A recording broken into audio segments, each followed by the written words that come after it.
You're listening to How to 20-something, the best podcast that helps both men and women navigate their 20s and learn how to adult across all aspects of their lives. We're going to focus on career, relationships, finances, fitness, nutrition, and all of the common challenges and obstacles a typical 20-something will face in this post-college life.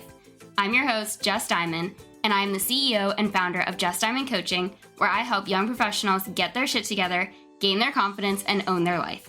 No one prepares you for this adulting world, so allow me to help you feel like you are no longer a chicken running around with its head cut off, and that you actually know what the hell is going on and what your next step to take is. Welcome to How to 20-something. Before we dive into today's episode, just speaking to your strengths, and is all about how to talk yourself up in interviews or when networking and meeting new people so that you actually make moves in your career, I want to invite you to join me on my next workshop, my next coaching call, my next group coaching call, whatever you want to call it. It's called Make Your Next Move, and it's going to take place on Wednesday, January 22nd at 7:30 p.m. Eastern. All you have to do is enter your info by heading to the show notes or to justdiamondcoaching.com/move, MOVE, and put in your name and email to receive the Zoom link, reminders, the worksheet, and the replay after it's over, just in case you can't make it live or in case you want to refresh your mind on all of the amazing content we go over. But in a nutshell, Make Your Next Move is for you to learn the 5 steps you need to confidently make changes in your career. It is a free 1-hour coaching call for young professionals who are ready for something different in their career and want to feel confident about the next move they are ready to make. It's January, guys. It is peak post-holiday hype, doom and gloom, longest month of the year time, and I know you are itching for something new and exciting and different, and my guess is that that answer lies in your career. You just don't know what that looks like for you. So, as you listen to today's episode, please keep this workshop in mind. You're going to be hearing me talk about it in the next coming weeks, as it is coming up in just 2 weeks, I believe, from when this episode gets released. It might honestly be next week. I didn't fully check the dates on that. But anyways, I want to remind you and strongly encourage you to go to justdiamondcoaching.com/move and put in your name and your email so that you can join the call and learn everything that you need to learn, answer questions in the moment, and feel confident about what you're doing in 2025 and how you're showing up in your career and the changes you want to make so that you're living your 20s in a way that you had always hoped for yourself. I really hope I see you there, and I can't wait for it. So I hope you can either. All right, now back to the show. Welcome back to How to 20-something, and I am so excited for this episode because it's far different than any guest I've ever brought on before. Today's episode is going to be a live coaching session with a dear friend of mine who is struggling to find a new full-time job. I'm certain this episode will help anyone listening who is in a similar position where you are currently unemployed and you feel like you're doing everything right when it comes to your job hunt, yet you're not getting any job offers or a lot of interviews coming your way. Now, Orien and I have had a few calls off the record, so we have talked about his story a little bit and what he's tried in the past, and we decided that today's conversation will be most beneficial if we focus on speaking to your strengths. And if you're listening and want help feeling confident in the changes and transitions you're making or wanting to make in your career, then please head to the show notes and schedule a time to chat with me where it says the words "let's chat," and we can see if beginning a coaching partnership is the best next thing for you. But back to Orien. I'm going to introduce him and let him explain his current situation, and then we're going to dive right into coaching. So Orien is a 27-year-old small business owner currently living in Charlotte, North Carolina. He graduated from Auburn University in 2019. And throughout his career, he has had many different roles ranging from sales, advertising, logistics, procurement, and more. Orien has recently found himself back on the job market and is struggling to find something new no matter how many applications he sends out. Outside of his professional life, he enjoys spending time at the gym, a lake, or a local brewery. He is joining us today for, again, my first live coaching session on this podcast. So I'm so excited to welcome you to the show. Hi, Orien. Welcome to How to 20-something. Hi, Jess. That was quite the intro. Thanks for having me on. I'm excited to be your guinea pig on this live coaching session for you. I'm excited to have you be my guinea pig. So I'm glad you're here and that you're open to doing this first ever live coaching session. But before we dive into the actual coaching part, can you explain to the audience more about your career story and what brought you to your current time of unemployment? Sure. So I'll just go ahead and give a general overview of my career so far. So, like you said, I graduated from Auburn in 2019, and my first job from graduating college, I was doing door-to-door sales for internet company, and there's a lot of growing pains that come with doing door-to-door sales. It's not a lot of fun. You can imagine how many times you get door slammed in your face from angry mothers whose babies are trying to nap and stuff like that. So after that, I pivoted to a career in logistics, and that also had some sales aspects to it. I was doing a lot of cold calling, trying to find businesses that needed help with their shipping. Again, I was kind of learning where I wanted to take my career after graduating, somewhere in the business field. And after these two roles, I kind of figured out sales is not for me. So then I made a slight pivot into the advertising world, which I really enjoyed. I had several different roles within there.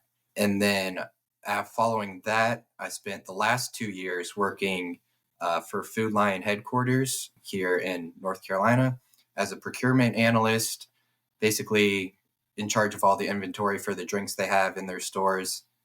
And then fast forward to now, the reason I ended up leaving that job is because my girlfriend Grace got offered a opportunity to travel nurse in Alaska. So of course we jumped on that. And so I quit my job, went out to Alaska with her for 3 months, worked at a local brewery out there, and then came back recently and am back on the job market again, hoping to get more involved in advertising.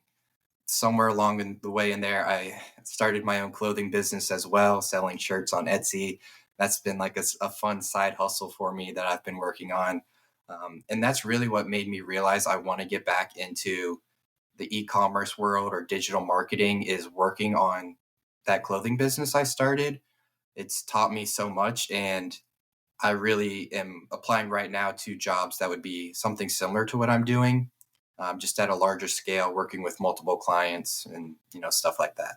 Yeah, I think the time in Alaska is so cool. Such a great part of your story. And that's what we'll be using to speak to your strengths a little bit. So, when it comes to today's coaching call, this session, where do you feel you're lacking, or what do you feel is not working in your job search that maybe you need a little direction or even a push out of your comfort zone that we can talk about through today?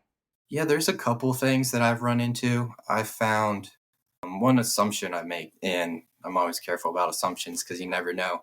But I feel like on my resume, my most recent quote unquote real job was the procurement job, and that was about 5 months ago. I left there, and I think when I'm applying to these jobs, they see I haven't really been in work for 5 months, so they maybe just push my resume aside or don't give it the time of day. And then I think the second thing is when I do get in interviews, I've never been very comfortable bragging about myself. And I feel like that's what an interview is. It's just you have to kind of highlight all your strengths and talk about how amazing you are. And that's never been something I've really been comfortable doing. I kind of just like to stay in the background a little bit. I'm introverted, so I don't really like to call a lot of attention to myself, which isn't what you're looking for in interviews, of course. Yeah, I think on one hand, but there's a position for everyone out there is another part of it. Is like, we're not, an office would not do well with all extroverts and everyone trying to boast about themselves all the time. So it's being able to speak to the introverted side of you in a way that feels good and feels genuine for you, that it, at the same time, is putting you in this positive light. Are you having a tougher time on the interviews or getting to the interviews? I'd say getting the interviews right now. I think once I do get on them, they're able to kind of understand my story a little more, and give me a chance that they may not have given just looking at my resume. I feel pretty comfortable in interview settings for the most part. I have like standard answers to all the go-to questions that come up. It's just like I said, bragging a little bit about myself makes me uncomfortable. And like we've talked about before, instead of just, answering the question outright, expanding on it more and, easing more into how my strengths came into play when answering those questions. Yeah.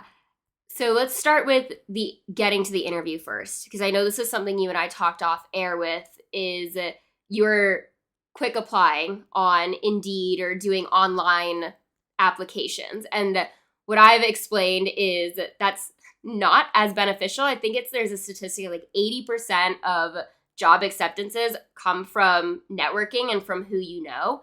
So if we were to look at that side of the getting to the interview, where do you struggle to get into a face-to-face interaction with someone, ignoring the whole after the fact of what do I say when meeting new people, how do I ask them for a new job, ignoring that part, just getting into the networking sphere? What are you doing, or what are you struggling to be able to do for yourself? What I'm currently doing is basically I have notifications set up to ping me every day with new job alerts that are coming up in a field I'm interested in. And then I will, for those just ones, do the quick apply, like you said, although I am doing less and I'm doing more of like on the company site. I'll usually pivot that and, look on the company site to see if they have the application there as well. And then that usually has more detail. So I've been doing more applications that way. I also think right now what I'm looking for is a little narrow. I'm looking for like something specifically in e-commerce or digital marketing, and also I'm only looking at fully remote like right now, in case Grace, my girlfriend, and I want to do another travel contract somewhere. I'm not in the same situation where I have to leave my job again. I can just keep working remotely no matter where we are. So it limits the searches a little bit. I've worked, like I said, in an agency before doing something similar. All my connections there have pretty much moved on or I haven't talked to in 3 years.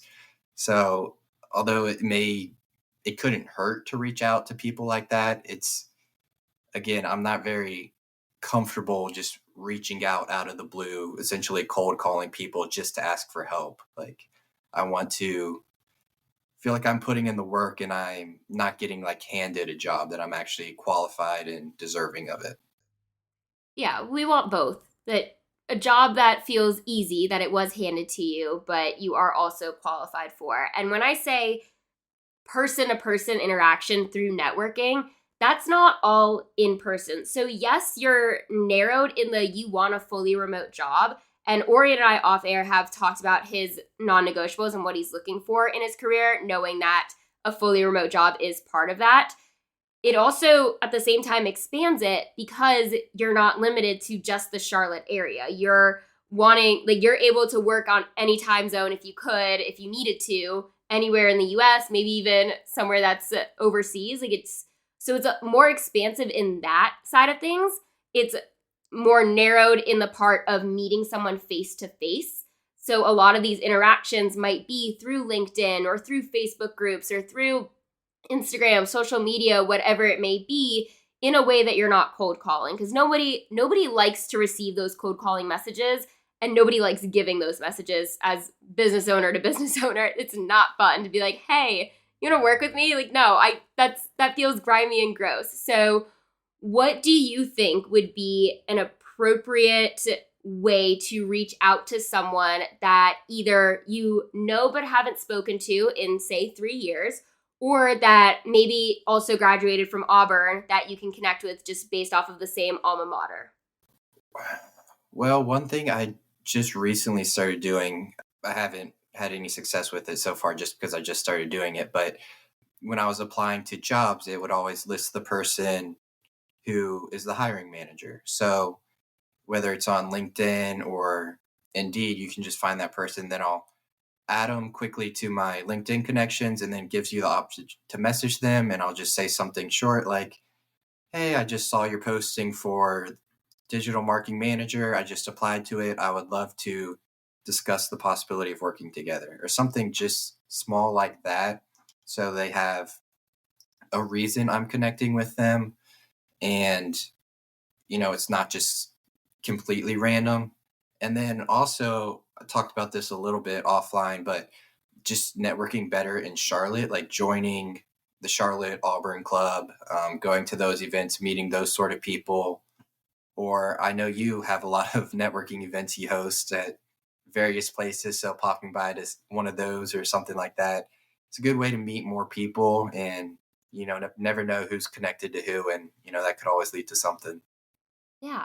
So let's start with the messaging of the hiring manager, directly messaging them. I think that is a phenomenal tool to anyone listening.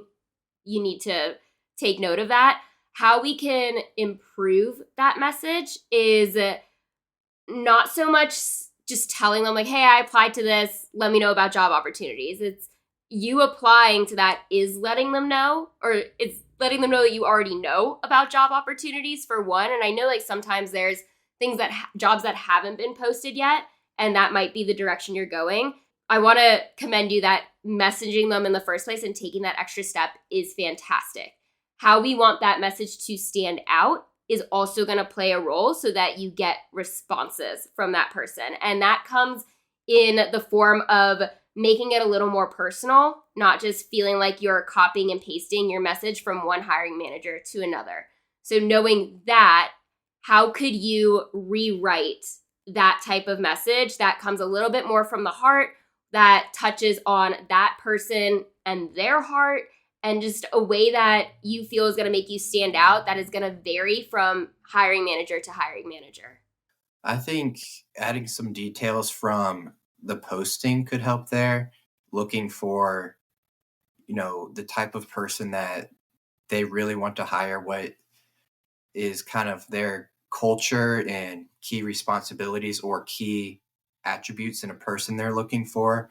So, for example, earlier today, I applied for a vet company, pretty much a veterinarian company that sells vet supplies, pretty much. And in the message, I wrote, it's what I said, like I was interested in this job. And I also think I included that I love animals and love pets. And I think it would be great to like combine the career aspect of what I'm good at with digital marketing and then combining that with a career or company that I am invested in like something with animals or, whatever it is. So I try to find companies that I know I at least have some sort of interest within them and then bringing that up because I mean, that is their company, that's their culture. And instead of just saying I'm looking for a paycheck in this job, that I actually am invested in what they do and I care about them as a company and would support them even if I wasn't working for them. Yes, amazing. That's so much better than what you said previously. Was that the first one that it was a little different and it did feel more from the heart, or did you just not mention that before? I didn't mention it before. I I've done it maybe a couple times, but that just came to mind because I just did that earlier today. So I like that you said that. It's like why you want to work there, why your values align with the company values, making it more personal, adding that more personal touch.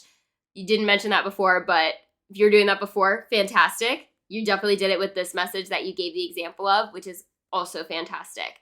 When it comes to networking events, I know you can go through me. I know there's a lot of networking events in Charlotte. Go through on Facebook, Meetup. There's a lot of different ways to find out what events are happening and where. There's a lot of pop-ups that happen this time of year. For reference, we're recording this in early December. This won't come out until beginning of January, but during the holiday time, there are a lot of holiday pop-up networking events that happen that are free, and it's to get new members in so that by January you're starting and you're in a new networking group.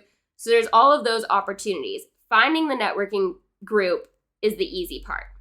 Attending an event and going up and conversing with people, especially as an introvert from one introvert to another, is the tricky part. So what is something you can do realistically between now and the end of the year that is going to make you feel a little bit better about your networking skills and your networking calendar?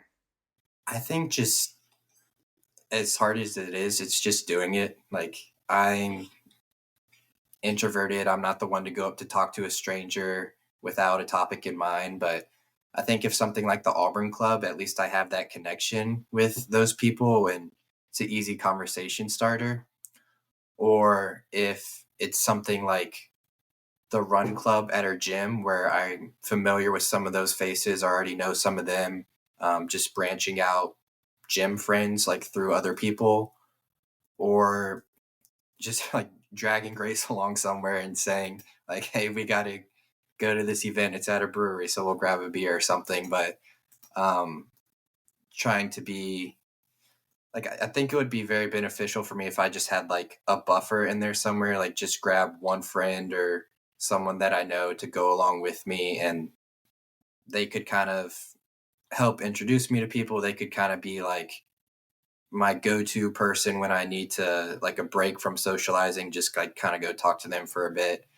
Um, but there's no other way than just do it and put yourself out there. So I just need to, I don't know, start small, start with going with friends that I know or to people I share connections with, and then just kind of branch out from there.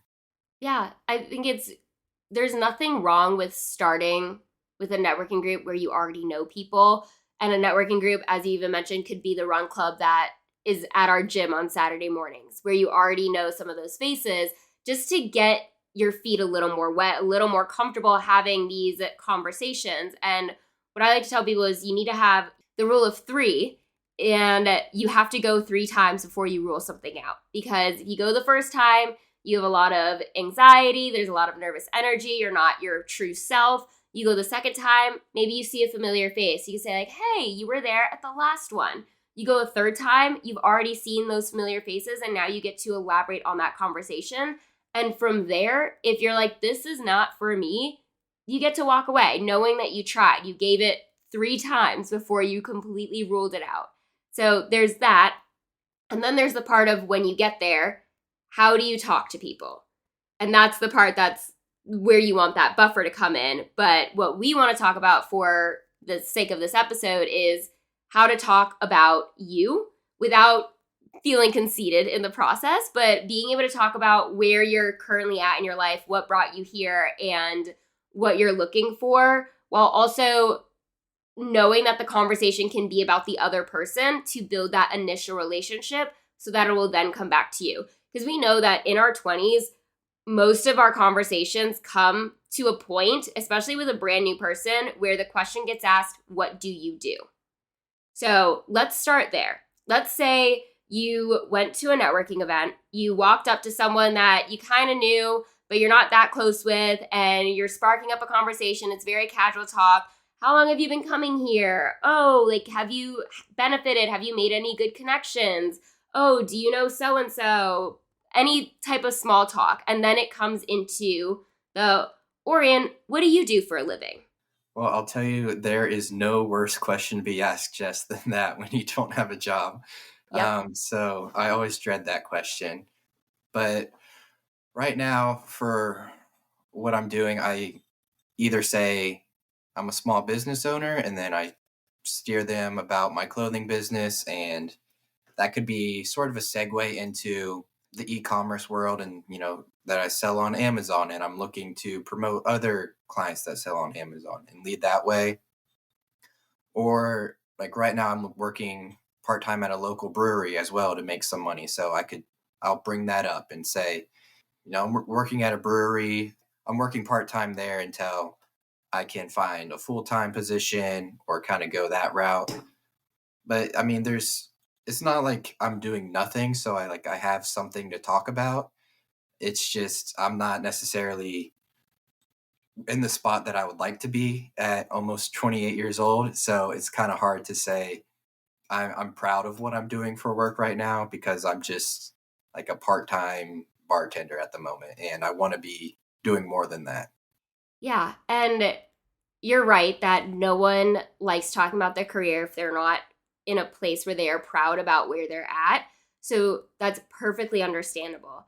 How we want to start phrasing these questions is instead of talking almost down to what we're currently doing in our day to day, we want to talk up to why we're here. And that's where bringing in your Alaska story, because that is so unique. That is so cool. It opens up the conversation into what Alaska was like or any travel stories. And it just gives people another place to talk to you or another topic conversation to have with you if they don't want to talk about career anymore. So the example being, if someone were to ask you, Orien, what do you do for a living? It's like, oh, I'm actually in between jobs right now because I just living in Alaska for 3 months and I just moved back and I'm looking for a fully remote e-commerce job. Do you know of anyone hiring? And just following it up with a question of, hey, I have this story. I have this really cool thing about me that not everyone gets to say. But then following up with the question of not directly asking them of, are you hiring? It's like, do you know of anyone? Is anyone within your network? So it takes the pressure off of that person and doesn't make them feel as awkward, like they have to give you something, but it gives them that chance to think, like, do I know of anyone that's even in the e-commerce fully remote working career field? And from there, you get to carry on with that conversation. So that's, in a sense, that's speaking to your strengths because you're not speaking down to where you're at right now. You're speaking up to what you've experienced and what you're looking for next. Does that make sense? Yeah, that makes sense. So I want to turn this on you, Jess, for a second, because I know a little bit of your story. You left Florida to move to Charlotte. So, as an introvert like me, what did you do to get to those new networking events? And how did you introduce yourself to new people and strangers and talk about yourself when you didn't really know anyone moving here? So that's a great question. I'm glad you asked. I did a couple of different things. For what I mainly did, the commonality between all the networking groups that I went to by myself had the words young professional somewhere in the name. So it was like young professional or like Chamber of Commerce, Charlotte Young Professionals Group. I think there was like a third young professionals something that I can't think of off the top of my head. There's happy hours that the gym I used to go to would throw. And there's a CLT social club. So some of those are more curated towards having fun and socializing. But for me, I look at it like I'm networking. I'm trying to meet other people that I don't currently know. And maybe I can offer them something that'll better their life. Maybe they'll offer me something. Maybe I'm just going to practice my skills and that's it. But it's going in with that intention of, one, I need a set time of I have to stay for at least 30 minutes. That's my rule. I'm going to go in and I'm going to get a drink. Usually it's water. If it's at a coffee shop, it's coffee. But I'm going and I'm walking in with the mission of I know where I'm going when I walk in. Usually there's name tags that are passed around. So I'll put a name tag on. And from there, it's knowing your body posture and body language and communicating to that. So shoulders back, arms uncrossed, a smile lightly on your face. And then I let the extroverts do the work from there and they come up to me. And the conversation goes from that point. So I am an introvert. It is rare for me to just go up to someone I don't know and talk to them. But it's everything else of the confidence of me walking into that establishment that makes me approachable to the people that are willing to walk up to a stranger and spark up a conversation. Yeah, so just like presenting yourself that you're there to meet people and have a conversation and look Yeah. approachable. Yeah. You're there. You're friendly. You're confident. You know you belong there. And you let your energy invite everyone else in as a result. Good answer. Thank you. Let's jump ahead a little bit.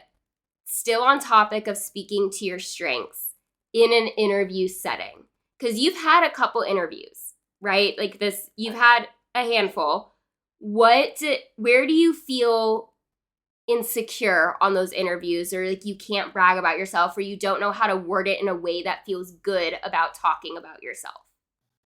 I think I get insecure that there is gaps on my resume where I haven't necessarily been working, you know, nonstop throughout my career since graduation.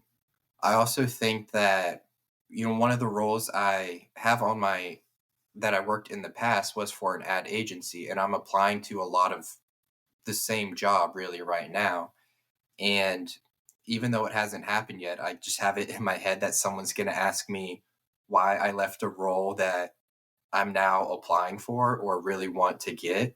And we talked a little bit offline for that, but like I don't have it I don't have really a good answer for that. The honest answer is I had like a new manager come in that we butt heads with, and then I found this other opportunity that paid more and just seemed like a better fit at the time, and able to explore new career options. And then I think, what I just settled on is, as long as I confidently say it, like I just wanted to explore new career options. And, this opportunity came up that was kind of local for a well respected company, and I wanted to try it out. But ultimately, I found that I enjoy advertising more. So I want to get back into that. And just like reframing it as something like that. Like, for example, if I'm in an interview, I'll never talk for as long as I've been talking, like answering your questions here. Like, I kind of just answer the base question and then cut it off. Whereas, like, on here, I'm kind of rambling on and giving examples. In some ways, that may benefit, sometimes it may not, but I don't know. I don't know what I'm talking about anymore. You're good. So, yes, Ori and I have talked about a lot of these things off air on previous calls, but how you answered it. So, when it comes to an interview, one, we don't want to lie, but we do want to paint ourselves in a positive light and at the same time, not paint anyone else in a negative light. So, we don't want to mention anything negative about a past employment experience, that you hated your manager, it just didn't work out, company culture sucked. I'm just giving examples, like whatever it may have been, and like you just wanted more money. We don't want to say those things. But the focusing on, I saw a job opportunity in a different industry and I wanted to try it out. I realized it was not a good fit for me, so I'm coming back because I really did like what I was doing previously. That's what we want to talk about. Elaborating from there is going to depend on the question that gets asked. Because again, you don't want to get caught in a point where you're just rambling and word vomiting onto the interviewer. You want to give an answer that you feel confident about, that is speaking positively to you and to everyone else around you that you've ever had any past encounter with. And then it's more of we want to elaborate when we're talking about your history, like why you're looking for a job right now, why there's a gap in your resume. And that's the elaborating on, I went to Alaska, I did this while I was there, I learned from the locals here and they were also passionate about what they've done. Again, Orien and I have had this conversation off air, and using those experiences and everything you learned from those 3 months living on the other side of the country in a place not many people get to even visit. That's what interviewers want. They want that personality. They want to see that light in your eyes, that you come to life talking about those things. And that's why you applied for their job at their company.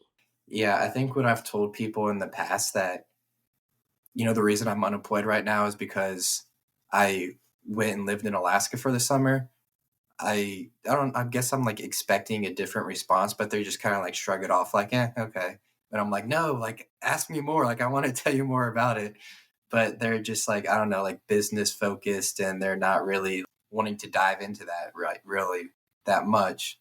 But I'm like, I don't regret doing it. I don't regret that it's put me in this position where I'm struggling to find a job, and I have no problem talking about that with employers. It's just that's just kind of the end of the conversation on it when it comes up. Yeah. So again, that's where adding a follow-up question. Have they ever lived somewhere else for a couple months? Do they ever dream of being like living a nomad life? Like, where is their favorite place that they've gone to? Just like anything that's going to encourage the conversation a little more. But people love talking about themselves. So if you want someone to ask more about you, you kind of have to initiate the ask more about them first if they're not already doing that. Some people will naturally just want to know more, but that's not everyone. More people want to be like, I want Orien to ask me a question about myself so I can explain my fun stories and go from there. And then it becomes more of a dialogue if you're going back and forth. And that's how a relationship and a connection gets built.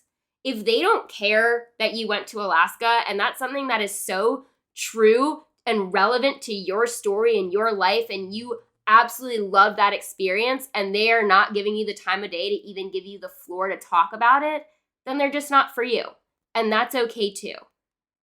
And you get to move on and find someone who is for you, who does want to know about these things, who wants to know how you did it so they could do it too, or learn from you in that way, or want to know what you learned while you were out there. Like I want to know what you learned when you're out there. I know we've already talked about that stuff, but I'm an example of a person that wants to know more, who wants to know like what was life like? How was it? How is it coming back to Charlotte now? But not everyone does that. And like knowing that that's okay. Not every conversation you're going to have is going to feel fulfilling and is going to be amazing and is going to lead to something. You can't go into every conversation expecting an outcome. Yeah, I've learned that. We can talk about what else happens on interviews where you feel a little insecure, you don't know how to word it properly to speak to your strength or to paint you in a great light that an employer is going to want you on their team. I don't know, I feel like when I'm interviewing with people, I'm generally good at like kind of reading how it's going. And then like one of my most recent interviews, I thought the conversation went really well and it ended pretty positive. And then I was kind of unexpectedly hit with a rejection email because I did think it went really well. We talked about some great stuff. We talked about the fact that I did start my own business and this company was a startup. And I met with the founder who we talked about entrepreneurship a lot. And then also me selling on Amazon because that's what a lot of the work I would be doing with them is. And so it just didn't really make sense to me why I didn't get that offer. I feel like I left it very well. And that was kind of one that hit harder than most. And so in situations like that, where I feel like I did everything right and then I still didn't get the job, that's kind of what's bothering me the most at the moment.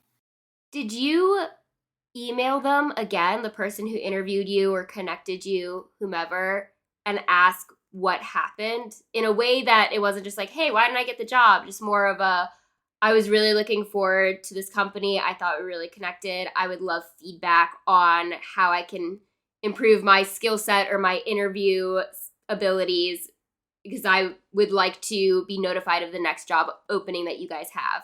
So something along those lines, like have you thought about contacting them? Have you contacted them to just get that feedback? I have thought about it and I haven't done it. At the time, I was just kind of frustrated and, put my phone down and went and did something else. And then now I feel like enough time has passed where it's kind of just out of, they probably either forgot about it or, they hired someone else or, whatever it may be. It's just kind of too much time has passed to reach out. But yeah, I don't know. I just thought it would yield a different result than it did. Yeah. So this time that has gone by and them hiring someone else or the job not being available anymore, that's what we like to call stories. And our brains love to make up stories in a way that's going to fit our narrative. And your narrative is you didn't get the job, so you're filling in the blanks of what happened as a result or why you can't reach out now. I don't think there is any inappropriate amount of time to reaching out for feedback. It makes sense that you didn't right away. I think when we get rejected, we're really down on ourselves. And then our story continues of we're never going to find a job. And this is going to be my life forever. And I don't like what's happening right now. And I'm not proud of myself. And I'm embarrassed with where I'm at. And like we just keep going with that negative narrative that we need to change it. So, yes, you can throw yourself a pity party for however long you need to. I'd say not more than pretty much a day. And then make a plan of what do I need to do so that this doesn't happen again? What can I learn from this? And that's in the form of asking feedback. That is in the form of reflecting on how your interview skills went. You clearly did that reflection and you feel like the interview went really well. So that's where it comes to reaching out. I mean, like, I was really looking forward to this job opportunity. I would love to know what I could be doing differently or what you're looking for so I can better match my skill set to your company needs. And just showing that willingness to learn and that openness to receiving feedback that is going to make you stand out to employers and to that person that is in charge of the hiring process. They're going to potentially think of you first when they're like, we have a job opening again. Where's that guy? Yeah, I feel like when that does happen, I tend to like it puts me in the mindset to be more proactive with communicating to like future employers. So, like I said, reaching out to the person as I apply to a job, doing that and kind of just setting myself up to get a better chance to get the job beforehand as opposed to, reaching out after I got the rejection and, going back to someone that's already not going to hire me. And then, like you said, with the stories, I tell myself even more stories of like, oh, I wouldn't have liked that job anyway, or, it wasn't a good fit because of this, or, whatever. Then I'm like, all right, yeah, I didn't even want that job anyway. And then I just forget about that one and try and, move and focus on to a new one. Yeah. Like in The Incredibles, Edna Mode talks about don't look back, it distracts from the now. But you can't learn if you don't take the time to look back. And I say that as maybe you're never going to get that job. You already got the rejection. Maybe they're never ever going to hire you again. We don't know. But what they could tell you is what other future employers in the same field are looking for. And then you can cater your resume to those needs or add another certification under your belt or listen to certain podcasts that you can talk about that that industry is looking for so that the next interview does become a yes. Yeah. I feel like I know all of these things. It's just, I tell myself I don't need to necessarily do all those things. Would it be helpful to make a checklist of post-job application checklist of things you need to do and post-interview and then we're going to say rejection because if it's acceptance, obviously you know what you're doing next. But say you get rejected again, what you need to do. And that includes self-care practices of I need to go for a walk after, or Grace and I need to go get dinner after at our favorite place, or I need to go to the gym and lift, or just whatever it may be is like having the things that when you're thinking in a neutral headspace, like right now, if you're neither here nor there, you're just kind of like, yes, I'm on this call with Jess right now. This is where we are. It's much easier to come up with the things you need to do versus when it's the actual time to go do those things. So having that running checklist. Yeah, I would say that it's beneficial. I right now kind of just have a checklist in my head of everything just to do during the day. So whether that be apply for 2 hours and then go to the gym and then go to work or whatever it is, like I just have that running, but I don't have it as detailed as that. So like if this happens, then do that. I think in a lot of ways, I'm already doing that without thinking about it. Like I'll send follow up emails and thank you emails and stuff like that. But then going that extra step and saying, well, when you get the results, go for a walk or go out to dinner or something like that, just to put yourself in the right mind space. That would be the more beneficial part of it, because especially when I'm think I did everything right and then still get the no, those are the ones that affect harder than the, rejections before you even get an interview ones. Yeah.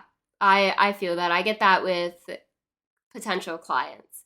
I earlier today got off a call with a potential client, and I talked to my coach about it. I'm like, she's so perfect for me. Like, she has to work with me. She has to. And she's going to let me know tomorrow. Hopefully it is a yes, but if it's a no, it's like that hurts, because I'm like, I know 120,000% I can help you with everything you need help with. I am the coach for you. And if it doesn't turn into a coaching partnership, it is a lot more defeating. And it's that same mentality, like, you find a job, you nail the interview, you like the company, everything is good, everything is great, you get the no. And it hurts. And it sucks. And it's allowed to suck. And you're allowed to be like, this sucks right now. But it's what you do after that that is important. And that's the checklist of taking care of yourself. It is the remembering to reach out to people. It's giving yourself a timeline of, how long do I get to be in my gray cloud? And then what is the first thing I need to do to help myself out of it? Yeah. Like, you can't control what people do, but you can control how you react to them. Yes. I say you can only control your own actions and reactions. And that's it. Literally nothing else. Don't even try, because you can't. So you can control how you apply for jobs. You can control how you show up to an interview. You can control what you do after the interview. You can't control how that employer sees you or how they respond to what you are doing. And it's tough when that happens, because you want to be able to. You want to be like, how did they not see how great I was, or how much of a perfect fit I was for their company? Like, it's their loss. But at the same time, knowing that they know their company better than you do, so you might think it's a good fit, but at the end of the day, they do know what is going to be a good, most of the time it could be a personality fit. If they're going to be a good personality fit for that company, the person hiring does know more than the person interviewing. So it's not focusing on that, but focusing on, how can you put your best foot forward? How can you show up fully prepared and ready to speak to your strengths, and ready to talk about what you're hoping for and what you can bring to the table and the value you add by stepping into the room? That's all you can do. And you have to be able to release every other part after that. Yeah, it's just like not knowing what, like, not seeing what they're saying, like not seeing why they're giving the no, and me seeing everything go right. That's the part that eats at me. But then again, I'm not doing anything like the reaching out after the fact to see what caused it. I'm kind of just like you said, making up stories, and then that doesn't really get anywhere. Yeah. So how about an action step that you can do today? It's kind of the end of the day, but I would still even say today, so they could see it tomorrow, is send that email or some kind of reach out to them to get that feedback that you're looking for. Not the, why didn't I get the job, but speaking more to, you are really looking forward to this position. You felt you were aligned with your values, with the company's values. You would love any feedback as to what you can improve on to get the next job, and to be let known of any future job opportunities or job openings that are going to come that way from that company. And then the second action step is create a to-do list, a checklist of what you need to do with any future potential rejection you may get. And that might not even be with this go around of jobs. Maybe the next job you interview for, you get hired. That would be fantastic. But we're in our 20s, and you're probably going to have more job interviews in your future. So knowing how to take care of yourself then as well, knowing that checklist could change, but create one now. Create one today that you can put into place for the next rejection you're probably going to receive, because it's inevitable. Rejection is part of life. Unfortunately, yep. Yeah, it's the crappy part of life, but yes. But do you think you could do those two action steps? Yeah, I could do those. Yeah. Okay. All right, Orien, how we're going to close out this coaching session is how I like to close out all coaching sessions, and that is with an aha or takeaway from today's conversation. So, what is something you are walking away with based on what we talked about? I'm going to say the aha moment was something you helped me discover that I was already doing, but just how beneficial it can be to send that message to, say, the hiring manager, but then also include something more specific instead of just like a generic message that's like a copy and paste. So including something more specific about the company or the position or the person to make me stand out, because I'm sure a lot of people who are applying to those jobs aren't even messaging that person, just getting something creative and unique that stands out to the person hiring that helped me get a better chance of getting an interview with them. Good. Thank you. Thanks for coming on. But we'll say this does conclude another episode of How to 20 Something. If you're listening and you liked what you heard, or you know someone who needs to hear this, then please pass this episode along. Just give me a 5-star rating, post on social media, tag me at coach.justdiamond when you do, the whole shebang. And as always, I can't wait to be in your headphones again next week with another brand new episode.